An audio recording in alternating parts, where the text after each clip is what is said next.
Welcome back to the deep dive. Today we're embarking on a really fascinating journey into a collection of ancient rules. These rules govern the daily lives of Buddhist nuns, known as bhikkhunis. That's right. We're pulling our insights from excerpts of what are called the Pācittiya rules, specifically numbers 41 through 50. These are found within the Bhikkhunīvibhaṅga, which is a foundational section of their monastic code, the Vinaya. A key part of it. And our mission today really is to understand not just what these rules were, but why they were established. What do they tell us about monastic life back then? And maybe what surprising nuggets of wisdom they still hold for us today about, say, community decorum focus. Yeah, what's truly fascinating here is how these seemingly straightforward regulations offer this unparalleled window, a window into the nuanced expectations placed upon these early monastics, and crucially, the societal perceptions they were constantly navigating. These rules weren't just abstract ideals, they were often direct responses to specific incidents. You really see the living, evolving nature of the early Buddhist community, the Sangha. Okay, so let's unpack this first set of rules. They seem to be all about maintaining a distinct monastic identity. Yeah. And avoiding behaviors associated with lay pleasure or just ordinary life. Exactly, setting themselves apart. And before we dive into specifics, it's probably worth noting, nearly all these Pācittiya rules have common sense exceptions, right? For things like unintentional acts, emergencies, illness, or if a nun was deemed not of sound mind, it shows a certain pragmatism. Absolutely. Compassion built in. And a Pācittiya offense itself, it's significant. It required a formal confession to the community, a commitment not to repeat it. It emphasizes accountability. Got it. So first up, Pācittiya 41, this is often called the sightseeing rule. Yeah. Apparently it all started in Sāvatthī at Cittāgāra. There was this group of nuns, the chabbaggiyā bhikkhuniyo. Ah, them again. They pop up quite a bit, often pushing the boundaries. Huh? Yeah, seems like it. They went to King Pasenadi-Kosala's park to see a painted house, a Cittāgāra, just for, entertainment. And the local people noticed. They complained, basically saying, why are nuns viewing things like lay pleasure seekers? A comparison keeps coming up. So the rule was set. A bhikkhuni should not go to view a king's palace, a painted house, a park, a garden, or a pond. These places are specifically described as made for people to play and enjoy. And doing it was a Pācittiya offense. This rule is, I think, far more profound than just avoiding public scrutiny. Yes, it maintains that distinction between renunciate and lay life, but it also underscores this radical internal shift. How so? Prioritizing the inner landscape meditation, the Dhamma, the teachings over the outer spectacle of worldly entertainment. Even seemingly innocent fun could, in that context, become a distraction from the real goal. Liberation. That makes incredible sense. And that idea, maintaining the distinct identity, it seems to carry right over to Pācittiya 42, the fancy furniture rule. Nuns were seen using elevated seats, asandi, and chairs with decorated legs, palukka. Right, things that looked comfortable or maybe signified status. And again, the public commented. Same comparison, like lay pleasure seekers. So do you know. Okay. So the rule became, a bhikkhuni shouldn't use an elevated seat or a chair with decorated legs. The asandi definition mentions exceeding a certain size, and palaka specifically refers to the decorated legs, using them. Pācittiya offense. So it's not just about comfort, clearly. It's appearances, simplicity. But what's the deeper thing here, beyond just, not looking luxurious? Well, this really gets at the practical application of non-attachment, doesn't it? It's not only about internal detachment, it's about training the mind subtly to resist even that slight pull towards comfort or status symbols. It's recognizing how easily external ease can sort of lull you away from internal vigilance, from the disciplined focus you need for spiritual progress. It's about living in a way that really reflects those core monastic values. Exactly. And the next one, Pācittiya 43, the yarn spinning rule, seems to push that idea even further. Renouncing worldly occupations. Again, the chabbaggiyā bhikkhuniyo are involved. Yeah. Found spinning yarn. Seems like a practical skill, doesn't it? Right. But again, public complaints. Yeah. Compared to lay pleasure seekers, the rule is simple. A bhikkhuni should not spin yarn. It even lists the types. Flax, cotton, silk, wool, hemp, jute. Spinning it yourself led to a Pācittiya offense. Yeah. Why? Why would spinning yarn be forbidden? It seems so mundane, almost useful. Yeah, it's fascinating because it profoundly reinforces this idea of renouncing lay occupations completely. Monastics were meant to dedicate their time, their energy exclusively to spiritual development, to the Dhamma. Not to household tasks. Not to tasks associated with earning a living or even basic chores, however innocuous they seem. It's about a radical commitment, ensuring their focus remains solely on that path to awakening. No distractions. That leads perfectly into Pācittiya 44, the household duties rule. Hmm. Nuns were found doing household tasks for lay people, Vagga. And other nuns, the ones described as having few desires, the more diligent ones, The ones probably adhering more strictly to the spirit of the rules. they complained. So the rule: a bhikkhuni should not perform household duties for lay people. Examples given were cooking, washing clothes for a layperson, doing that, Right. Pācittiya offense. Though there were exceptions: medicinal gruel, community meals, shrine offerings, or for one's own lay attendant. Right, practical exceptions. So fundamentally, it's about not being seen as like a servant. Exactly. It raises this important question about boundaries. Dependence, mutual respect. Monastics receive alms, support from the lay community, sure, but they aren't meant to become domestic workers in return. This rule upholds their unique role, spiritual practitioners. It preserves that sacred detachment, prevents any perception of a, transactional relationship. It ensures they maintain the dignity and the distinct purpose of their renunciant life. Right. Now let's shift gears a bit. Let's look at rules highlighting internal community dynamics, responsibility. And this often involves the figure of Silananda Bhikkhunī. Philananda. She seems to have been, well, quite the character. Pops up a lot in the Vinaya, often sparking the need for a new rule. Seems that way. Okay. First, Pācittiya 45, the dispute resolution rule. Mm-hmm. Another nun asked Thilananda to resolve a dispute, and Adhikaran Thilananda agreed, but then even though there was no obstruction, she just didn't. Mm-hmm. Didn't resolve it, didn't even try to get it resolved, and others complained. Understandable. So the rule is clear.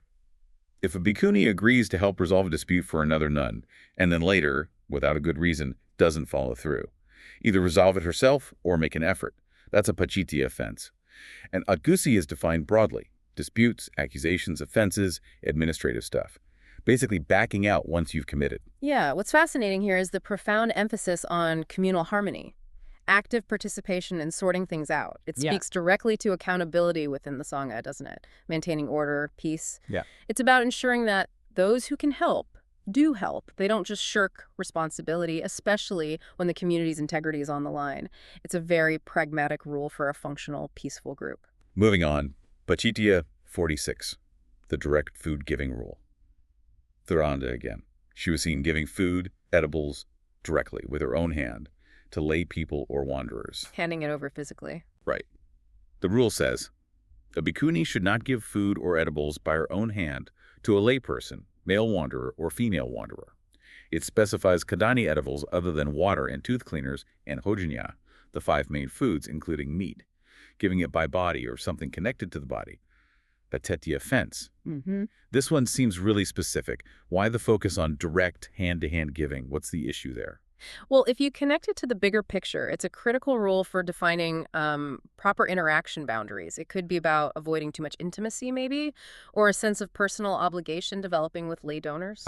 Maintaining distance. Maintaining that professional, detached relationship, crucial for renunciants. Mm-hmm. Or maybe just preventing others from misinterpretation, potential misconduct.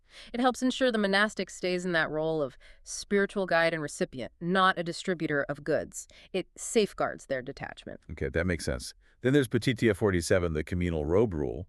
Here, Thilananda used communal robes avasatthakavara without releasing them. Holding on to them, basically. Yeah, which meant other seasonal nuns who needed them couldn't get robes. So the rule, a bhikkhuni shouldn't use communal robes without releasing them. These avasatthakavara are specifically for seasonal nuns. Without releasing meant using it for a couple of nights, washing it, but then not making it available for the next nun, trainee, or novice who might need it. That was the offense. Right. This sounds like a very practical rule, just basic resource sharing. Absolutely. And what's fascinating is how clear the instruction is on shared resources. It emphasizes fairness. It ensures communal property, especially something vital like robes, is actually available to everyone who needs it. Stops hoarding. Exactly. Prevents hoarding, ensures the monastery runs smoothly. It reflects that fundamental principle of, equitable access in communal living, a challenge even today. True. And building on that communal responsibility, we get Pācittiya 48, the communal lodging rule. The backstory here is quite dramatic. Thilananda left her communal lodging, her avasatai. Which means a closed-door lodging like a cell or room. Right. She left without entrusting it to anyone and went off on a journey. And then the lodging caught fire. Other nuns apparently hesitated to save her stuff because she hadn't formally entrusted it. They were worried about being held liable. Wow. You can see why a rule came about. Definitely. So the rule, a bhikkhuni should not leave communal lodging without entrusting it to someone and go on a journey. Entrusting means giving responsibility to another nun, trainee, or novice. Leaving an enclosed lodging without doing that. Pācittiya offense. Yeah. That's a serious consequence from negligence. It really underlines the importance of responsibility, doesn't it? Absolutely. This rule raises that important question about shared accountability, stewardship within the community. It ensures property is cared for, potential problems are headed off when someone's away, prevents disputes, protects communal assets. It's just a pragmatic rule for living together, guarding against negligence, fostering that deep sense of shared responsibility. Okay, finally, let's look at a couple of rules dealing with knowledge. What kind of knowledge or skills are appropriate for monastics to learn or share? Pācittiya 49 is the low arts learning rule. Again, the chabbaggiyā bhikkhuniyo. They were found learning tiracchānavijjā. Which gets translated sometimes as animal talk, but more broadly as low arts or wrong knowledge. Right. And, you guessed it, people complained. So the rule, a bhikkhunī should not learn tiracchānavijjā. It's defined as anything external and not conducive to welfare. Learning it was a Pācittiya offense, though there were exceptions. Learning writing, memorizing the Dhamma, protective chants for safety, those were okay. Practical skills or directly related to the path. But low arts sounds intriguing. What does that really mean beyond just animal talk? Well, what's truly fascinating here is the sharp line they drew between knowledge that supports spiritual progress and knowledge that just distracts or is considered worldly, unwholesome. These low arts, think things deemed mundane, maybe even harmful. Like what? Things like fortune-telling, maybe interpreting omens, specific spells not related to basic protection, anything that might pull your focus away from the direct path to awakening. Stuff that leads you into more superstitious or worldly concerns rather than liberation. Got it. So if you can't learn it. You certainly can't teach it. Right. That brings us straight to Pācittiya 50, the low arts teaching rule. Similar story. The chabbaggiyā bhikkhuniyo were found teaching tiracchānavijjā. People complained. The rule just mirrors the last one.